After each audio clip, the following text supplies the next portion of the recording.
Bible nous dit une journée dans tes parvis mieux vaut que 1000 ans ailleurs.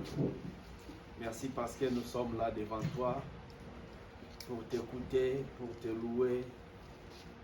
Et en ce moment, Seigneur, nous te demandons de nous instruire, nous te demandons de nous enseigner. Nous te demandons de nous donner la part que Marie avait donnée, la bonne, celle que personne ni rien ne pourra ôter, Seigneur. Seigneur, ne nous permet pas d'être comme Marthe, de nous vaquer dans les occupations diverses et dans la distraction. Nous refusons cela au nom de Jésus. Amen. Laisse que, Seigneur, ton esprit nous guide, ton esprit nous conduise. Que tout ce qui ne glorifie pas ton nom soit détruit au nom de Jésus. Amen.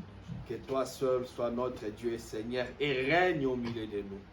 Dans le nom de Jésus, Seigneur, nous te disons gloire et louange à toi, Seigneur Jésus. Gloire et louange à toi, Seigneur Jésus. Amen. Amen. Amen. Hein? Bien-aimés, que le Seigneur. Que le Seigneur nous bénisse tous. Amen. Nous sommes encore dans la joie d'être là. Alléluia. Et aujourd'hui, le Seigneur nous a prévu encore quelque chose de nouveau pour nous. Le Seigneur vient encore nous parler.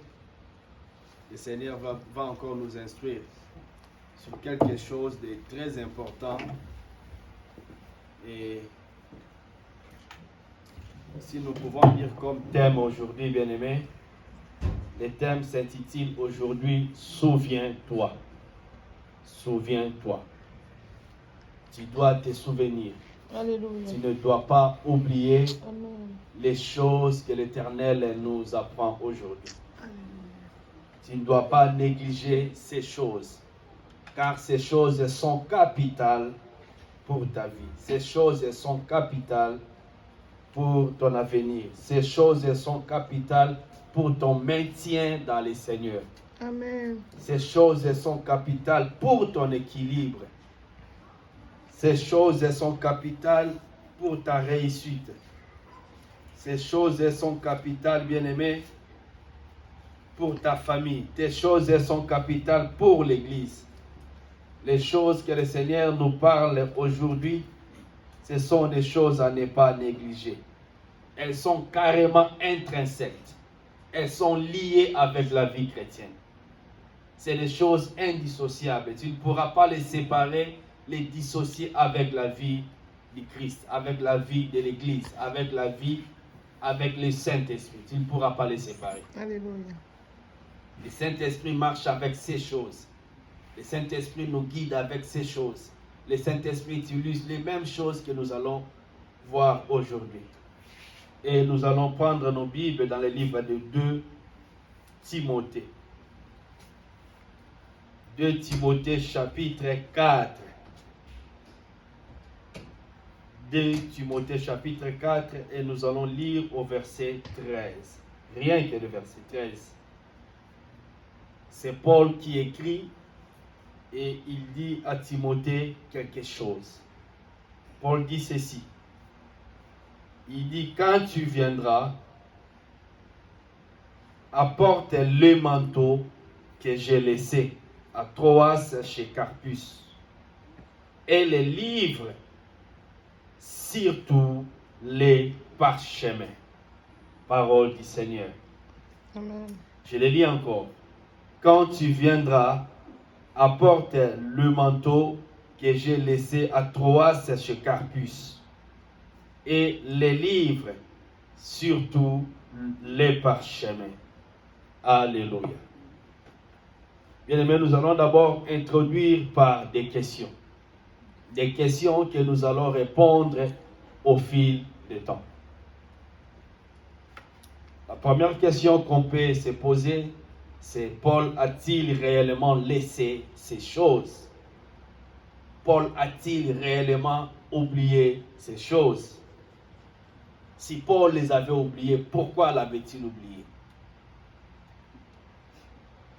Qu'est-ce qui a poussé maintenant à Paul, une fois arrivé quelque part, aller dans un autre coin, dans une autre ville, dans une autre destination? Qu'est-ce qui lui a poussé de se rendre compte qu'il avait oublié ces choses?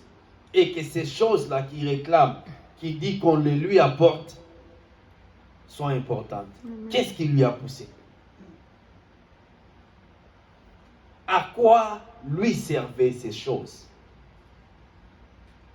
J'ai oublié quelque chose chez moi à la maison et j'appelle mon épouse, je dis chérie, j'ai oublié quelque chose. Pendant que tu viens, ramène-moi ces choses. Nécessairement, ces choses doivent avoir une importance.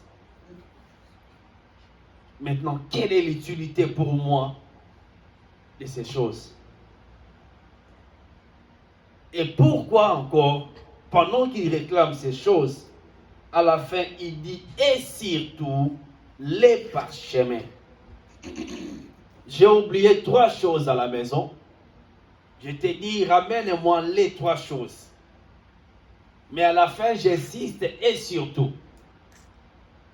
C'est pour dire que le 2 premiers aussi, j'en ai besoin. Il se peut que, par oubli, que tu oublies les 2 premières choses. Mais la 3e des choses, la dernière des choses, ça ne l'oublie jamais. Ça, jamais ne l'oublie. N'oublie pas, n'essaye même pas de me dire, j'ai ramené les 2 premières, mais j'ai oublié les parchemins. N'essaye même pas de me dire, je t'ai ramené les manteaux, je t'ai ramené tes livres, mais tes parchemins, je les ai oubliés. Ça, n'essaye même pas. J'ai oublié 3 choses à la maison. J'ai oublié mon manteau, j'ai oublié mes livres, mais j'ai oublié surtout les parchemins. Ramenez-les-moi tous, j'en ai besoin, mais surtout les parchemins.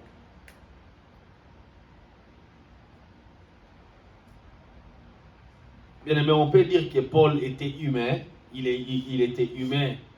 Sûrement, il était en train de faire les bagages. Il se peut qu'il avait plein de choses à apporter. Et par le fait du poids, de la lourdeur de ses bagages, il a peut-être dit, voilà, je peux laisser quand même ces choses-là. Les livres, je peux laisser le manteau, je peux laisser mon parchemin. Et je pars avec ce que je pense qui sont utiles.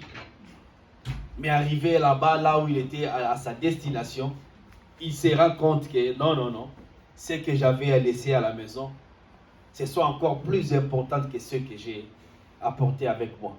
Et il insiste qu'on les lui apporte, ces choses-là. Donc nous pensons qu'il pouvait oublier par rapport à la charge. Ou soit il voulait marcher librement, ou soit il n'avait pas de charge surtout.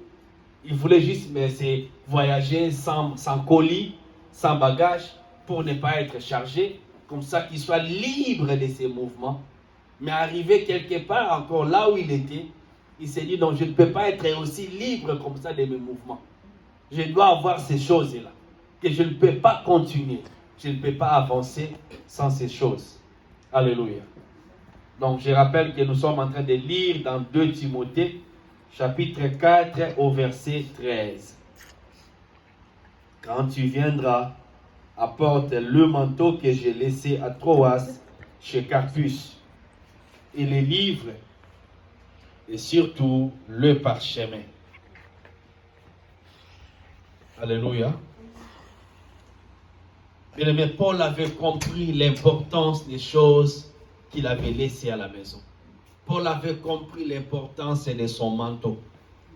Paul avait compris l'importance de ses livres qui devaient s'évacuer à ses lectures. Ça pourrait l'aider.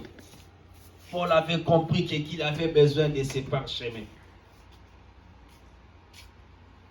Et qu'il ne peut plus continuer sans ces choses. Il ne pourra pas avancer sans ces 3 choses. Et maintenant, bien aimé, nous disons cela parce que, comme nous l'avons dit, ce sont des choses qui avaient une certaine valeur. Il a peut-être essayé de se souvenir, qu'est-ce que j'ai pu accomplir avec mon manteau, avec mes livres, avec mes parchemins. Ça peut être par souvenir du passé. Là, on évolue, on est en train de réfléchir. Au passé, mon manteau m'avait aidé. Au passé, j'avais utilisé mes livres, j'ai lisé. Et au passé, j'avais mes parchemins. Ça m'aidait à avancer. Mais là, je me rends compte que je n'ai plus ça. Mon souvenir me dit non, non. Tu as toujours évolué avec ces 3 choses. Comment tu peux arriver à 3 sans cela? Demande qu'on te les ramène. Demande qu'on te l'apporte. Tu as besoin de ces choses. Surtout pour ton avenir. Surtout pour que tu puisses continuer. Surtout pour l'excellence, pour que tu sois fort. Pour que tu te maintiennes. Tu as besoin de ces choses-là. Maintenant, nous allons passer à définir chaque chose. Ces passages, bien aimés, ça paraît simple, mais ça a une importance très capitale par sa révélation. Il commence par dire qu'on lui ramène d'abord son manteau. C'est quoi les manteaux? Les manteaux, c'est cet habit-là, lourd, que nous portons tous, surtout nous qui sommes ici en Suède, avec les froids de la Scandinavie. Nous savons l'importance du manteau. Les manteaux te protègent du froid. Le froid glacial, le vent, les intempéries. Les manteaux est une couverture, quelque chose qui te couvre, quelque chose qui te met à l'abri, quelque chose qui te sécurise. C'est ça les manteaux. Quelque chose qui te tient à chaud, qui te garde dans la chaleur.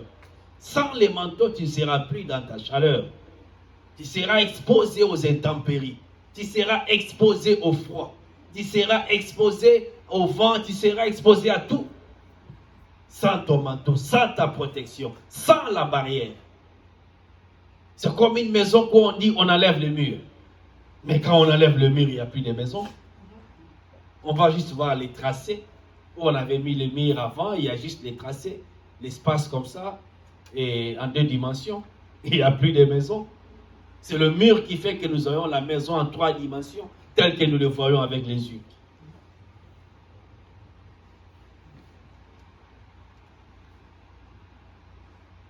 Les manteaux protègent. Maintenant, c'est quoi les manteaux pour toi? C'est quoi les manteaux pour moi? C'est quoi les manteaux pour nous, chrétiens? Le Seigneur ici nous parle par la révélation pour dire les manteaux, c'est la prière. Les manteaux, c'est la vie de prière. Étant chrétien, en tant que chrétien bien-aimé, tu ne dois pas oublier ta vie de prière. Par ces messages, c'est comme si l'apôtre Paul était arrivé.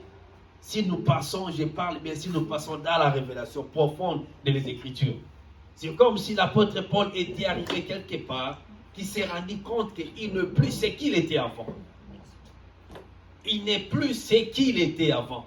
Comme toi et moi, on peut marcher, j'arrive quelque part, je me raconte que Israël, mais ça, ce n'est plus toi. Tu étais avant un homme de prière. Peux-tu réclamer ta prière?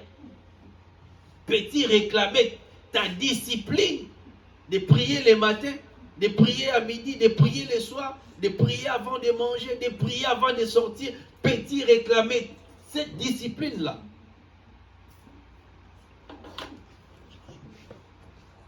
Peux-tu réclamer cela? Pourquoi tu as oublié la vie de prière? La vie de prière te protège.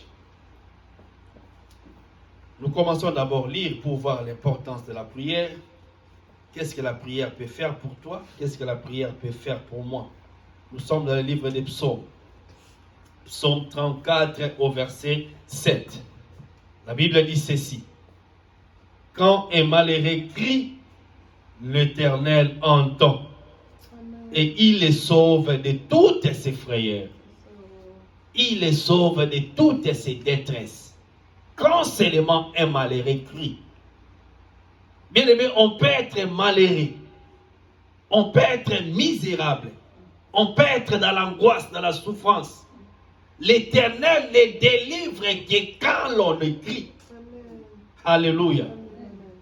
L'Éternel n'a pas crié parce que tu es malheureux. Non. L'Éternel n'a pas crié parce que tu es dans la souffrance. Non. L'Éternel n'a pas crié parce que tu es dans les besoins. L'Éternel a agi, l'Éternel a intervenu parce que tu as crié.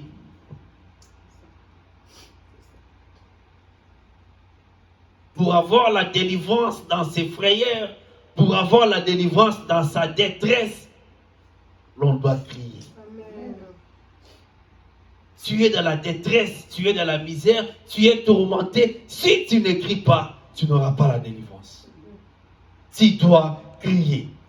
Tu ne dois pas oublier ton manteau. Tu ne dois pas oublier de prier, de dire Seigneur, je souffre, délivre-moi. Jésus, j'ai besoin de toi. Quand un malheureux crie, l'Éternel les délivre. La délivrance est question de la prière. Ceux qui sont délivrés aujourd'hui, c'est parce qu'ils ont prié. S'ils ne priaient pas, Dieu dans son amour les voit dans leur détresse, dans leur souffrance. Il compatit, mais il ne fait rien. Pour que Dieu puisse faire dans ta détresse, dans ta souffrance, dans ta misère, tu dois crier. C'est ça les manteaux que Paul avait oubliés. Les manteaux, c'est la vie de prière. Et c'est que Psaume 34,7 vient de nous dire que quand un malheureux crie, l'Éternel entend et il le délivre. Mais Dieu ne m'écoute pas, Dieu ne m'entend pas. Est-ce que tu as parlé à Dieu pour qu'il puisse t'écouter, pour qu'il puisse te parler, pour qu'il puisse te défendre? Est-ce que tu lui as parlé? Est-ce que tu as parlé à Dieu?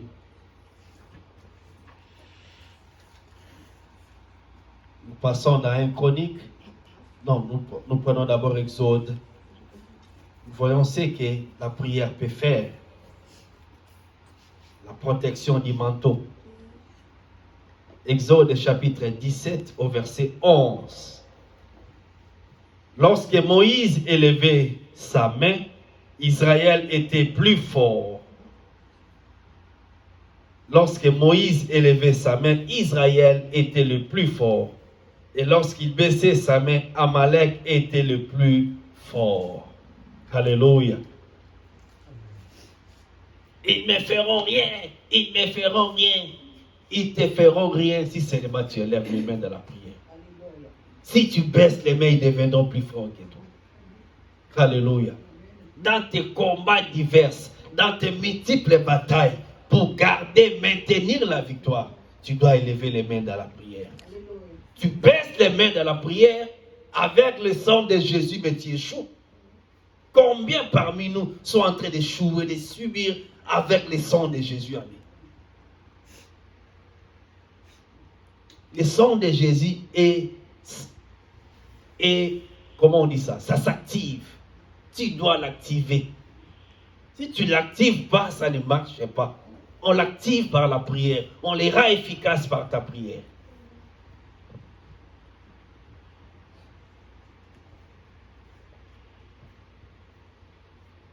Alléluia. Prenons un chronique. Un chronique 4. Un chronique 4 au verset 9 à 10.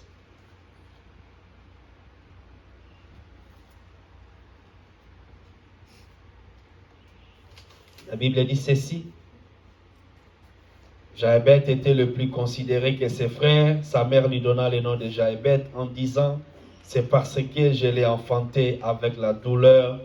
Jaébet invoqua le Dieu d'Israël en disant, si tu me bénis et que tu étendes mes limites, si ta main est avec moi, si tu me préserves du malheur, en sorte que je ne sois plus dans la souffrance, et Dieu l'accorda ce qu'il lui avait demandé.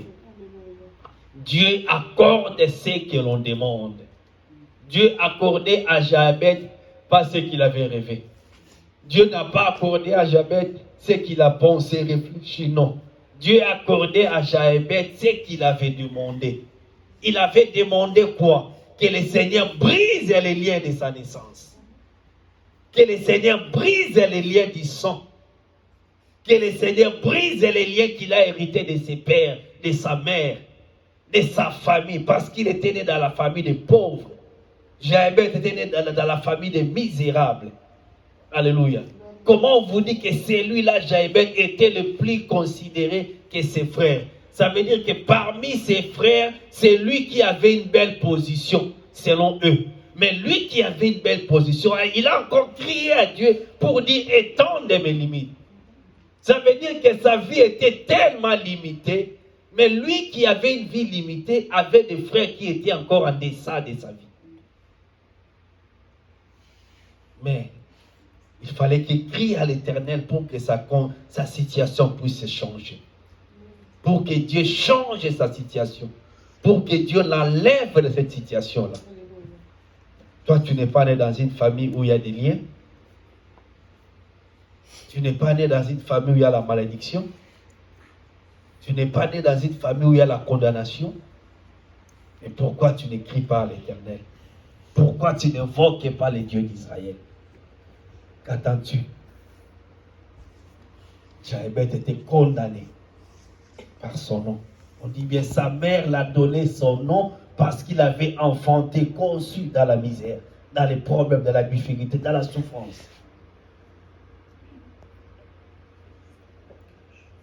Alléluia. 2 Rois. 2 Rois, chapitre 20, à partir du verset 1 au verset 6. Mais je commence juste à 2. 2 Rois, chapitre 20, verset 1 à verset 6. Ézéchias tourna son visage contre le mur et fit cette prière à l'Éternel. Ô Éternel, souviens-toi que j'ai marché devant ta face avec fidélité et intégrité de cœur, et que j'ai fait ce qui est bien à tes yeux. Et Ézéchias répondit d'abondantes larmes. Ésaïe qui était sorti n'était pas encore dans la cour du milieu, lorsque la parole de l'Éternel lui fut adressée en ces termes. Retourne, dit à Ézéchias, le chef de mon peuple, ainsi parle l'Éternel, le Dieu de David, ton père, j'ai entendu ta prière. Je vis tes larmes, voici, je te guérirai. Le 3e jour, tu monteras à la maison de l'Éternel. Qui a vu cela? Amen. Voilà quelqu'un qui a reçu une sentence, comme nous le recevons tous les jours. Vous partez à l'hôpital, on dit cette maladie que tu as est tellement chronique. Il y a même les diagnostics, les bilans médicaux qui sortent, on te dit il te reste 2 jours à vivre, il te reste 1 mois, il te reste 2 semaines. Il n'y a pas de thérapie pour ça, il faudra attendre un peu. La file d'attente est tellement longue que pour qu'on trouve les greffes pour toi, tu dois patienter 2 ans, 3 ans. S'il y a peut-être quelque part, on peut appeler, il faut les hélicoptères, les avions médicalisés pour des acrobaties. Donc ça veut dire que tu n'auras pas le cœur là que tu attends. Tu n'auras pas l'organe là que tu attends. Mais qu'est-ce que tu fais pendant qu'on te dit une mauvaise nouvelle? Qu'est-ce que tu fais pendant que quelqu'un te dit que toi, tu ne vas pas évoluer? Que toi, tu ne seras personne? Que ici, toi, tu n'as pas de droits? Si tu ne peux pas franchir cette cape-là, la ligne que nous avons tracée pour toi. Qu'est-ce que toi, tu fais quand tu entends ces choses-là? Quand tu en as connaissance? On dit qu'Ézéchiel a tourné. Ézéchias plutôt, il a tourné sa face contre le mur. Il a imploré, il a pleuré devant l'Éternel. Oui, bien-aimé, Dieu voit les larmes. Dieu voit les larmes, pas parce qu'on pleure, non. Mais quand on pleure devant lui, il avait pleuré devant l'Éternel. Il a prié, il a dit à Dieu, souviens-toi de moi. Souviens-toi de moi. Bien-aimé, si tu dis à Dieu de se souvenir de toi, Dieu va agir. Voilà ce que l'apôtre Paul avait oublié. Il avait oublié son manteau. Il avait oublié sa vie de prière. Il dit, ramenez-le-moi. Bien-aimé, aujourd'hui, il te dit de ramener ta vie de prière. Ramène ta vie de prière au centre de ta vie. Ramène la vie de prière. Réveille cette vie-là. Oui, tu le peux. Alléluia. Si tu n'arrives pas, dis au Seigneur, Seigneur, restaure ma vie de prière. Ramène ma vie de prière. J'en ai besoin. Parce que la prière, c'est le manteau. La prière protège. La prière donne les victoires. La prière libère. La prière nous sauve. La prière fait beaucoup de choses pour nous. Par la prière, Dieu agit. Par la prière, Dieu intervient. Alléluia. Dieu est Dieu, il est omniprésent, il est partout, mais il n'agit pas partout. Nous devons l'appeler, nous devons lui dire d'agir. Il faut inviter Dieu. Dis à Dieu de venir, dis à Dieu d'agir. Alléluia. Il faut dire à Dieu d'agir. Il faut dire à Dieu d'intervenir dans ta vie. C'est à toi de donner ce mandat à Dieu. Parce que c'est lui-même qui te l'avait donné. Mais si tu veux maintenant qu'il puisse agir dans ta vie, donne-lui encore le mandat. Dis-lui, viens intervenir. Tu ne le dis pas, il n'interviendra pas, bien sûr. C'est ça le manteau. C'est ça la protection. Alléluia. Retournons encore dans les passages du départ. Dans 2 Timothée, là, où il dit, quand tu viendras, apporte les manteaux que j'ai laissés à Troas, chez Carpus, et les livres. Alléluia. Bien-aimés, ici, nous voyons que l'apôtre Paul avait compris l'importance des écrits. Il avait compris l'importance de la connaissance. Bien-aimé, tu dois tout faire pour avoir une certaine connaissance. La connaissance de la parole de Dieu. Tu dois lire, tu dois t'instruire. C'est important.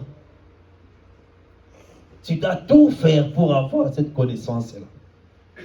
Pour parler le peu que tu sais parler, pour écrire le peu que tu peux écrire, pour essayer de réfléchir comme tu réfléchis aujourd'hui, c'est les résultats de ton instruction. Rien que par ça, on peut voir le niveau de quelqu'un. On peut voir que celui-là, il est allé jusqu'au CP, celui-là, il est allé peut-être jusqu'au brevet, celui-là, il est allé jusqu'à à l'école secondaire, universitaire, celui-là, il est allé jusqu'au 3e cycle. Par rapport à ça, on peut juste voir le niveau de quelqu'un, juste par rapport à ça.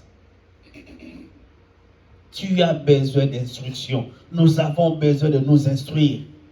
Tu as besoin d'acquérir, d'accumuler des connaissances utiles pour ta croissance. Des connaissances utiles pour ta vie. Tu en as besoin. Il a commencé par demander la vie de prière, ça veut dire son manteau, mais il dit aussi, et les livres. Ramène-moi mes livres. J'ai oublié mes livres, ramène-les-moi. Tu dois lire, tu dois apprendre. Tu dois apprendre. Tu peux aussi interroger Dieu.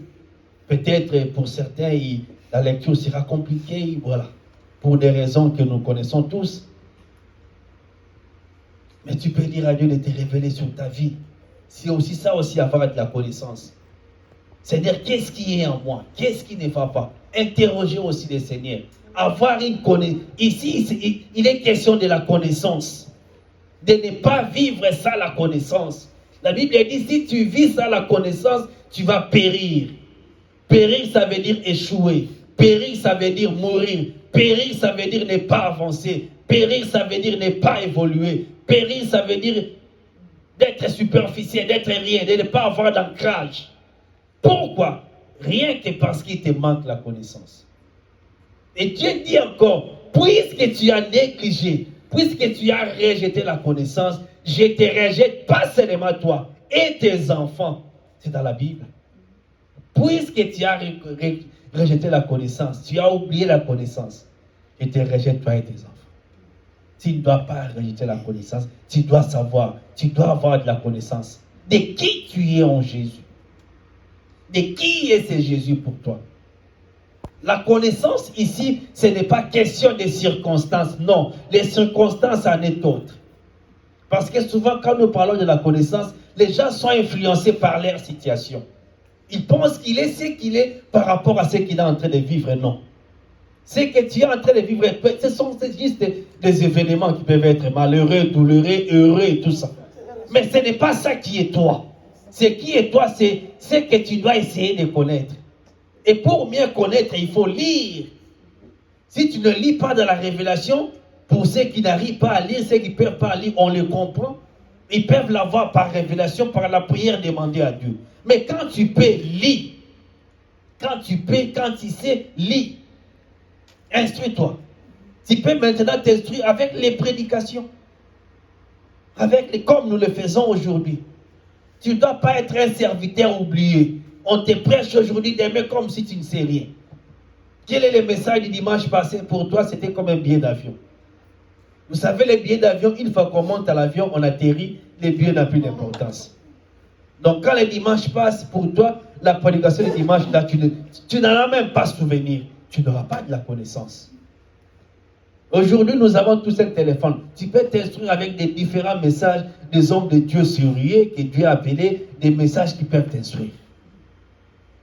Tu ne dois pas oublier la connaissance.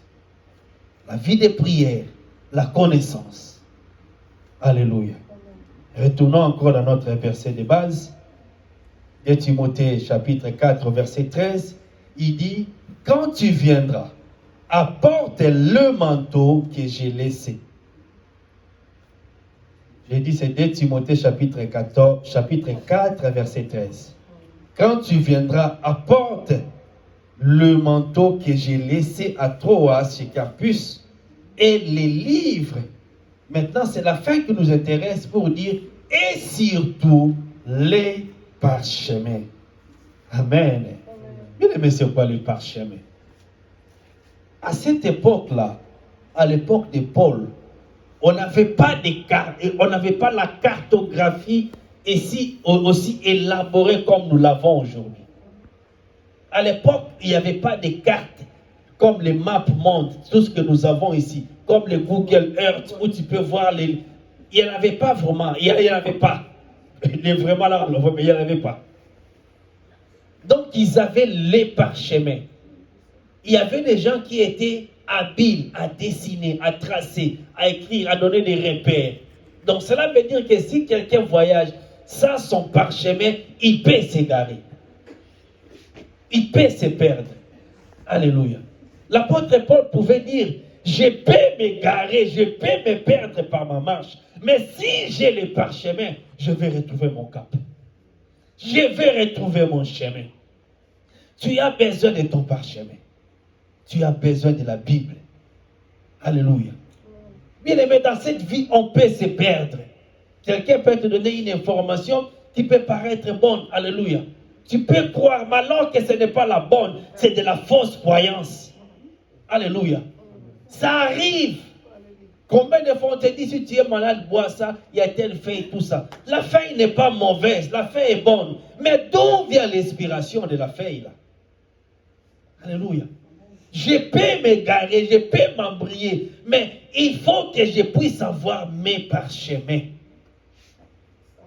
Ramène-moi toutes les 3 choses que j'ai oubliées, mais surtout n'oublie pas ma Bible. Mais surtout n'oublie pas la parole de Dieu. Ramène-moi la parole de Dieu. Ramène-moi mes parchemins. Donc à l'époque, tu ne peux pas faire un grand voyage, un long voyage, un périple sans pour autant avoir les parchemins. Même les navigateurs avaient des parchemins. Ils avaient avec le fleuve, parce qu'avant ils étaient tellement intelligents, ils dessinaient avec la main. Ils dessinent, ils donnent des repères, ils font des choses, donc, et les personnes pouvaient utiliser. Ça veut dire que Paul avait beaucoup de parchemins qu'il utilisait quand il voyageait. Mais ces moments-là, pendant qu'il était en train d'écrire, il avait voyagé sans toutes ces choses. Vous voyez un peu la dangerosité de son acte. Bien-aimés chers chrétiens, tu ne peux pas voyager dans ce monde sans la vie de prière, qui est le manteau. Tu ne peux pas voyager dans ce monde et vivre et réussir sans la connaissance, sans les livres. Tu ne peux pas voyager, vivre dans ce monde sans les parchemins, sans la Bible. Tu ne peux pas évoluer, tu ne peux pas bâtir, tu ne vas rien faire, tu ne pourras pas réussir. Dis-moi sur ta vie, toi-même tu as les réponses. Regarde d'abord ce que tu as. Autant de diplômes, autant de connaissances, autant de choses. Si tu n'as pas ces 3 choses-là, tu ne vois pas que tu as échoué. Si tu as échoué, si tout ce que tu as vécu de malheureux dans ta vie, c'est parce qu'il t'a toujours manqué ces 3 choses. Il n'y a aucune personne sur cette terre-là, dans ce monde-là, s'il a appliqué, s'il a marché toujours avec ces 3 choses, Aucune personne n'a manqué un témoignage. Alléluia. Aucune de ces personnes n'a jamais vu la main de Dieu. Non, tu verras toujours la main de Dieu. C'est lui qui marche dans la vie de prière, qui prie. C'est lui qui a la connaissance de qui il est. C'est lui qui lit, c'est lui qui s'instruit. C'est lui qui écoute les messages. Et c'est lui qui a sa Bible, qui lit comme on nous dit dans Josué. On va lire cela, c'est important. Josué 1:8. Josué 1:8. C'est ça les parchemins. Voilà ce qu'on dit à propos des parchemins. Josué 1:8. Que ce livre de la loi ne s'éloigne point de ta bouche. Médite-les jour et nuit pour agir fidèlement selon tout ce qui est écrit. Car c'est alors que tu auras du succès dans tes entreprises.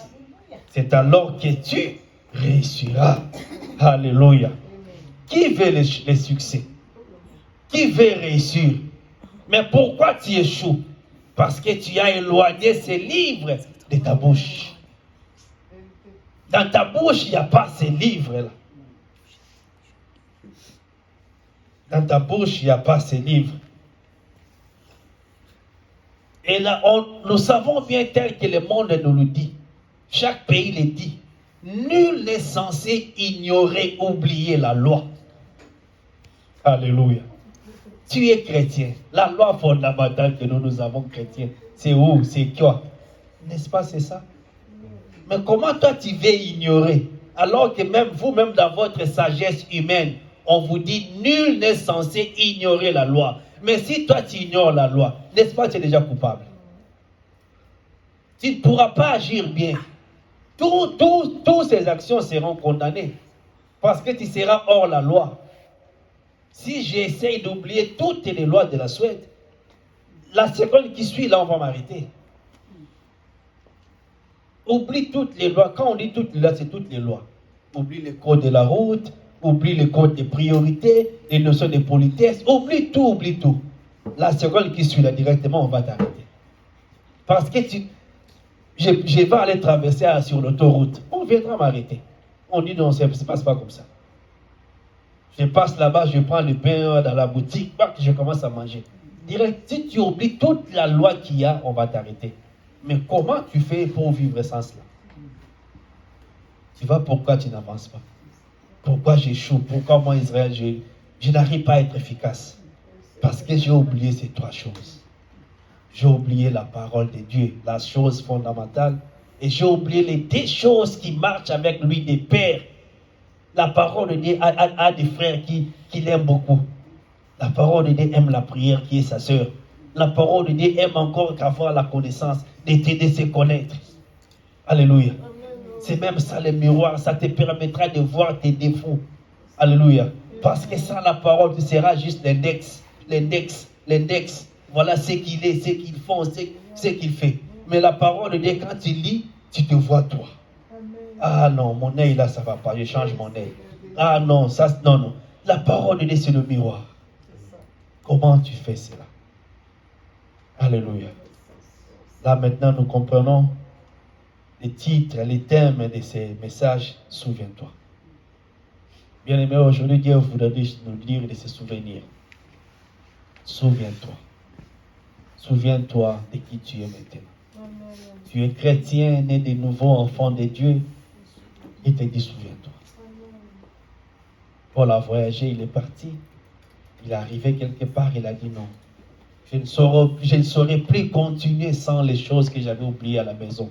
Il dit, bien, regarde à la maison, ramène-moi mes trois choses. Ramène-moi mes manteaux, ramène-moi mes livres, mais surtout, n'oublie pas les parchemins. Parce qu'il a su que sans cela, il ne pourra plus vivre. N'essayons pas de vivre sans ces choses. N'essaye même pas de vivre, de te lever. Comment on peut se lever le matin? On sort de la maison, on fait ça pendant une semaine, pendant un mois, sans prier quand on se lève. Comment on fait ça, nous, tous? Comment on fait, on dort sans prier, des années. Comment faisons-nous? Comment on fait sans ouvrir, sans méditer la parole de Dieu? Comment on fait sans interroger à Dieu qui je suis? Comment on fait? Comment on fait pour ne pas lire, pour ne pas écouter les divers messages que nous avons? Comment on fait pour oublier toutes les prédications que nous recevons? Comment faisons-nous? Si on demande à quelqu'un, même pas pour le moment, dans les mois, au moins un message que tu avais retenu, c'était quoi? Peut-être qu'il y a d'autres qui n'ont rien retenu de tout cela. Mais le jour où il était là, il disait même Amen, il applaudissait. Mais pendant qu'il sortait, billet d'avion. Parce qu'avion, quand tu voyages, les billets ne servent plus à rien. Tu peux déchirer même si ça coûtait des millions. C'est ça le problème, bien aimé. Aujourd'hui, tu vas juste prier. Tu vas dire au Seigneur, je ne veux plus être un serviteur oublié. C'est lui qui oublie ces choses. Seigneur, aide-moi parce que j'ai toujours oublié la prière. Voici Aide-moi parce que j'ai toujours oublié la connaissance. Aide-moi parce que j'ai oublié surtout ta parole. Seigneur, souviens-toi de moi et de ma vie. Souviens-toi de moi, papa, et de moi. Je viens à toi, je demande ton aide et ton secours. Cet esprit, je t'invoque et fortifie-moi. Cet esprit, je t'invoque et réveille-moi. Cet esprit, je t'invoque et agis à moi. Agis à moi, active la vie de prière en moi. Active ce feu que j'ai éteint. Active cette soif, Seigneur, que j'ai éteint. Seigneur, donne-moi de comprendre qui je suis. Donne-moi la connaissance de toi, la connaissance de moi. Donne-moi la connaissance même du monde qui m'entoure. Donne-moi la connaissance de ta volonté, Seigneur. Seigneur, aide-moi, Seigneur, à m'instruire. Aide-moi à m'instruire. Aide-moi à m'instruire. Seigneur, au-dessus de tout, je veux être celui qui est fidèle avec ta parole, Seigneur. Jour et nuit, tel que me l'a dit dans Josué chapitre 1 au verset 8, que ta parole ne soit plus éloignée de moi. Oh Jésus, moi je veux réussir. Seigneur, moi je veux voir mes entreprises et avoir des succès, Jésus. Mais j'ai besoin de ta parole. Donne-moi les nouvelles habitudes, les meilleures, les bonnes habitudes, Seigneur. D'être celui qui sait lire la parole, qui sait les méditer, qui ne s'éloigne pas, celui qui s'instruit dans les Écritures, celui qui fouille dans les Écritures, Seigneur. Seigneur, aide-moi. Je ne suis pas censé ignorer la loi. Je ne suis pas censé oublier la connaissance, Seigneur. J'ai compris que si j'oublie la connaissance, toi tu oublieras même mes enfants. Seigneur, aie pitié de mes enfants. Laisse que moi je ne puisse plus oublier la connaissance. Cet esprit aide-nous. Tu sais que le diable combat la vie de prière. Tu sais que le diable combat la vie de prière. Tu sais que le diable combat la connaissance. Il m'envoie la fausse croyance, cet esprit. Tu le sais, soutiens-moi, défends-moi, délivre-moi au nom de Jésus-Christ. Le diable n'aimera pas que je prie. Le diable n'aimera pas que je puisse lire. Il fera pour surcharger mon âme. Cet esprit, Seigneur Jésus, aie pitié de moi. Sauve ma vie. Sauve-nous, Jésus. Sauve-nous, Jésus. Sauve-nous, bien-aimé, crie à Jésus. Dis, Seigneur Jésus, fais comme l'aveugle, dis, fils de David, aie pitié de moi. Sauve-moi, Jésus. Oh, Jéhovah. On dit quand il va les recrues, l'Éternel entend, l'Éternel les délivre. Seigneur, nous crions à toi, délivre-nous. Jésus, délivre-nous. Jésus, délivre-nous. Jésus, délivre-nous. Jésus, délivre-nous. Jésus, délivre-nous. Jésus, délivre-nous. Je crie à toi, je suis malheureux. Délivre-nous, Jésus. Jésus, nous crions à toi, délivre-nous.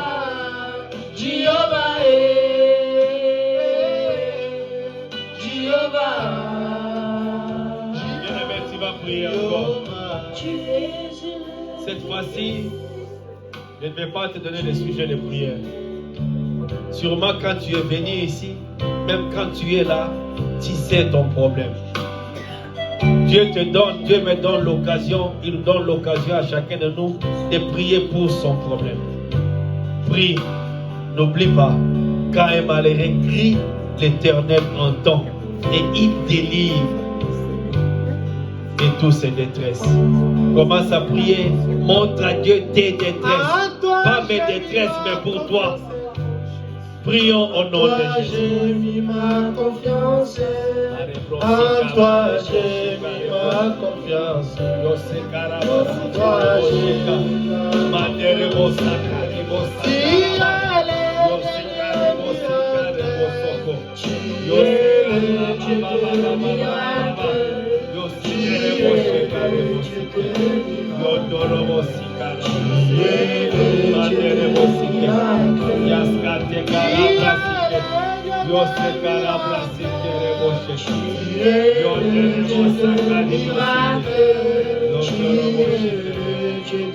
Dans le nom de Jésus, Seigneur éternel,